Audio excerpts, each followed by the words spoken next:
जोमैटो को एक बार अपने रडार पर ले आते हैं, क्योंकि यहाँ पर CLSA ने ख़ासतौर पे आउट परफॉर्म की रेटिंग बरकरार रखी है। लक्ष्य जो है वो लगभग 284 रुपये किया हुआ है।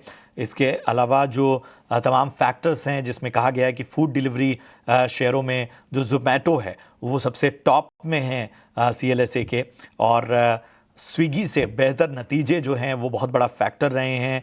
और जो पूरा QSR शेयरों का मार्केट शेयर है वो लगातार गिर रहा है, जिसका ख़ास तौर पे फ़ायदा मिलने वाला है। और फंडिंग गैप पूरा होने पर स्विगी की भी स्थिति में बेहतर स्थिति बनेगी। ये सारी तमाम फैक्टर्स बताए गए हैं।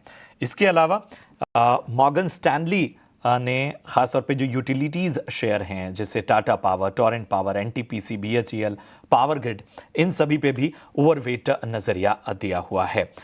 तो हमारे साथ इस वक्त अक्षय बने हुए हैं। अक्षय, बताइए इन तमाम स्टॉक्स पर क्या नज़रिया बन रहा है, ख़ासतौर पे जोमेटो पे पहले राय दीजिए। जी, जोमेटो का देखिए प्राइस स्ट्रक्चर तो बहुत ही मजबूत है। बस पिछले हफ्ते पहली बार हमने देखा कि थोड़ी सी ऊपरी स्तर से मुनाफा वसूली देखने को मिली है। तो ओवरबॉट पैरामीटर्स के चलते थोड़ा सा जो है प्राइसेस कूल ऑफ हो रहा है। मैं अनुमान लगा रहा हूँ कि शॉर्ट टू मीडियम टर्म में स्टॉक एक रेंज के दायरे में सीमित हो सकता है और ऊपरी स्तर से और थोड़ी बिकवाली कंटिन्यू हो सकती है। तो आपको खरीदारी करने के मौके जरूर मिलेंगे, पर एक डिप जरूर देगा स्टॉक 250 260 के आसपास। तो आपको वेट करना है वो डिप के लिए। फिलहाल थोड़ा जल्दबाजी ना करें। वो डिप है 250 का, जहां पे आप वापस स्टॉक में खरीदारी कर सकते हैं। तो थोड़ा टाइम लग जाएगा चलने में स्टॉक में। बाकी ट्रेंड में कोई दिक्कत नहीं है। Broader price projection medium to long term के लिए 325 तक है, तो ये टारगेट के लिए आपको बने रहना है with stop loss below 230। NTPC की बात करें, शायद ये स्टॉक अपने दोहराया था प्रशांत जी। तो NTPC में भी तेजी का तो है मोमेंटम, बट थोड़ा सा ऊपरी स्तर में फेड आउट हो रहा है तेजी, क्योंकि प्राइस स्ट्रक्चर एक ओवरबॉट टेरिटरी में एंटर हो रहा है। तो मैं एक्सपेक्ट कर रहा हूँ कि हल्का सा एक डिप जरूर ये स्टॉक में लग सकता है। बने रहना है आपको NTPC में। शॉर्ट टर्म करेक्शन में 420 425 के स्तर छू सकता है stock, but overall medium to long term वाला इन्वेस्टमेंट का कॉल है, ये आपको होल्ड करना है। और टारगेट ऑफ 475, स्टॉप लॉस बनेगा करीबन 397 का।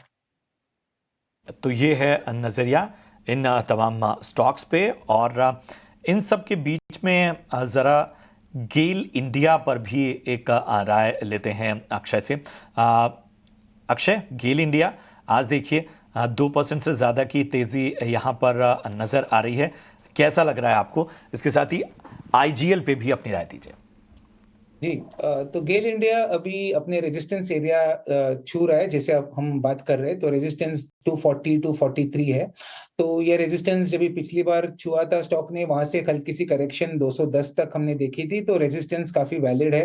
तो कम से कम नई खरीदारी तो अभी ना करे, 250 को ब्रेक करने दे, उसके बाद हम रिव्यू कर लेंगे। फिलहाल जिनके पास है उनको अपना स्टॉप लॉस ट्रेल करके 235 पे बनाना है। और दूसरा स्टॉक अपने IGL की बात की, तो IGL का प्राइस स्ट्रक्चर तो मजबूत है, बस एक ब्रेकआउट की तैयारी कर रहा है स्टॉक। अगर ये ब्रेकआउट कर पाता है कि नहीं, ये शॉर्ट टर्म में टाइम विल टेल, क्योंकि रेजिस्टेंस काफी मजबूत है। 565 ये आपका लेवल है, जिसको आपको बहुत बारीकी से फॉलो करना है। अगर ये लेवल आज या कल के स्तर में ब्रेक करेगा, तभी आपको एक कंडीशनल बाय करना है।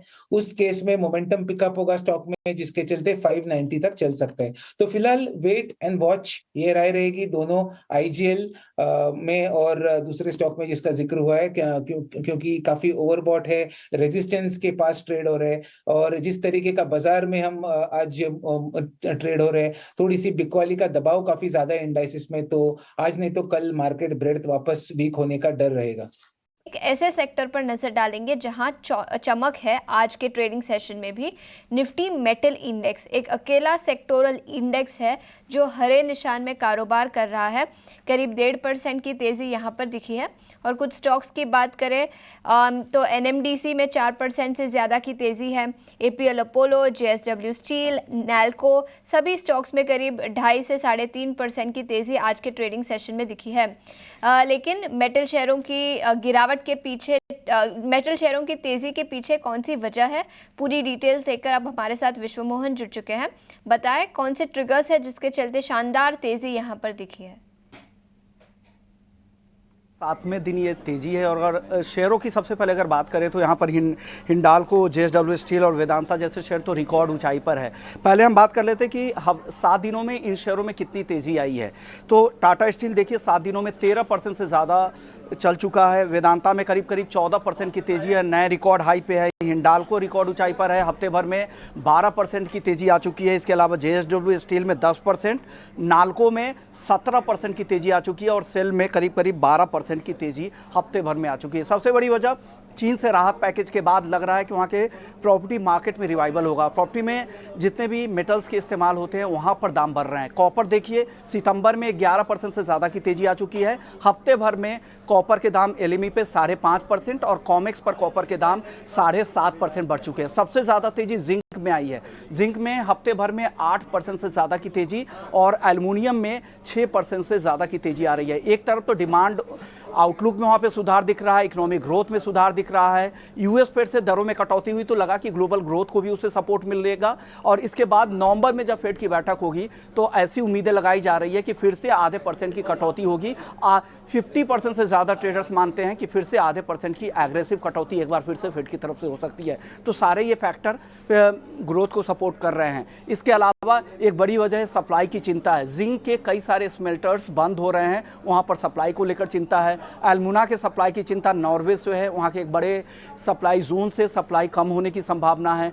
कॉपर वेयर हाउसेस में थोड़े कम हो गए हैं क्योंकि डिमांड यहाँ पर लगातार बढ़ रही है। तो सारे फैक्टर्स मेटल्स को सपोर्ट कर रहे हैं और उसका फ़ायदा साफ तौर से मेटल कीमतों पर दिख रही है और उसका असर मेटल शेयरों पर भी दिख रहा है। बिल्कुल, तो चाइना ने स्टिमुलस पैकेज अनाउंस किया है, इसी के साथ सप्लाई को लेकर भी चिंताएं हैं जिसके चलते मेटल शेयरों में शानदार तेजी आज ही नहीं पिछले कुछ दिनों की बात करें तो अच्छी तेजी कई कुछ स्टॉक्स में दिखी है। लेकिन कुछ 2 स्टॉक्स पर नजर डालेंगे, नैल्को और वेदांता। सितंबर 10 के लोज से देखें तो शानदार तेजी इन स्टॉक्स में दिखी है।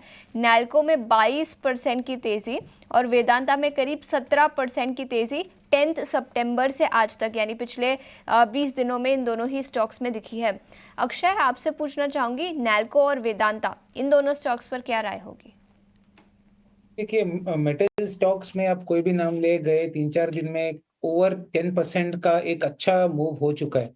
तो अभी व्यू तो पॉजिटिव है, पर यहाँ पे खरीदे कि नहीं वो थोड़ा सा क्वेश्चन मार्क आएगा, क्योंकि बहुत सारे ट्रेडिंग पैरामीटर्स पे आपको ये ओवरसोल्ड मिलेंगे। तो मेरा मानना है कि जिनको खरीदारी करनी है उनको डिप्स के लिए वेट करना पड़ेगा। और नैल्को की वेटिंग पॉइंट जहाँ पे और बाइंग पोजीशंस ऐड किया जाए वो है करीबन 205-207 के आसपास। तो एक 5-6 रुपए का डिप है, उसके लिए आप वेट कर ले, चांसेस है कि मिल जाएगा आपको ये डिप। वहां पे एंट्री कर ले, जहां जिनके पास है उनको बने रहना है, क्योंकि व्यू अभी भी पॉजिटिव है। बस एक हल्की सी डिप की एक्सपेक्टेशन है। बाकी overall target area short term trading के माध्यम से 225 तक है नैल्को में। दूसरा शेयर वेदांता, तो डिविडेंड के चलते मेरे हिसाब से काफी मूव भी अच्छा मिला वेदांता को, वो एक पुश मिला वेदांता के शेयर में। और इसमें भी वही राय है कि ओवरबॉट है पैरामीटर्स, तो थोड़ा सा कूल ऑफ होना बहुत ही जरूरी है आपको रिस्क रिवॉर्ड पे ऑफ के जरिए। तो 500 का लेवल आपको मिलता है वेदांता में, तो आप री एंटर करें। जिनके पास है उनको 490 के स्टॉप से बने रहना है। ओवरऑल एक्सपेक्टेशन है कि वेदांता शायद 530-540 तक जल्दी चल सकता है। बिल्कुल, तो ये राय है वेदांता और नैल्को पर। माइनिंग कंपनियों पर भी फोकस करेंगे, जीएमडीसी और एनएमडीसी। याद रखिए आयरन और फ्यूचर्स के प्राइसेस में करीब 8% की तेज़ी आज सुबह दिखी थी। चाइना से पॉजिटिव डेटा आया जिसके चलते आयरन और प्राइसेस, याद रखिए ईयर टू डेट बेसिस पर देखें तो आयरन और के प्राइसेस में काफ़ी गिरावट दिखी है, लेकिन आज सुबह सडनली एक स्पाइक अप दिखा था जिसके चलते माइनिंग कंपनियों में एक्शन है। एनएमडीसी की बात करें तो करीब 4% की तेज़ी यहाँ पर दिखी है। जीएमडीसी में ज़्यादा कुछ स्टॉक स्पेसिफिक मूवमेंट नहीं है, लेकिन दोनों ही स्टॉक्स पर राय ले लेंगे। राजेश, आपसे पूछना चाहूँगी एनएमडीसी और जीएमडीसी इन दोनों स्टॉक्स पर क्या राय होगी? देखिए जीएमडीसी में मॉर्निंग में एक अच्छा खासा स्पाइक आया था बट सस्टेन नहीं किया है। ओवरऑल अगर आप इसका लास्ट 2-3 वीक का अगर चार्ट देखें तो काफी रेंज बाउंड रहा है स्टॉक। ऊपर में अराउंड 370-75 और नीचे में समवेयर अराउंड 340 के आसपास सपोर्ट है। तो जब तक ये 375 जो इसका 89 ईएमए है, जब तक ये ब्रेक नहीं करता इसमें कोई मोमेंटम नहीं आएगा। 375 जब क्रॉस करेगा तो एक्सपेक्ट करें स्टॉक जो है 400 लेवल क्रॉस करेगा। बट अभी फिलहाल 375 का व्यू रखिए, 375 जैसे ही क्रॉस करेगा एक अपवर्ड मोमेंटम देखने को मिल सकता है।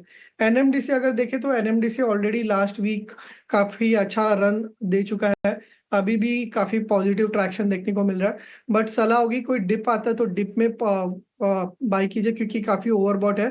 कोई भी डिप आता है टुवर्ड्स 235 38 वहां पे बाय कीजिए। 260 265 के जो है वो नियर टर्म टारगेट आप एक्सपेक्ट कर सकते हो। बिल्कुल, तो ये राय है माइनिंग शेयरों पर। जीएमडीसी और एनएमडीसी दोनों ही स्टॉक्स आज फोकस में रहे हैं। आयरन और प्राइसेस बढ़े जिसके चलते दोनों स्टॉक्स में एक्शन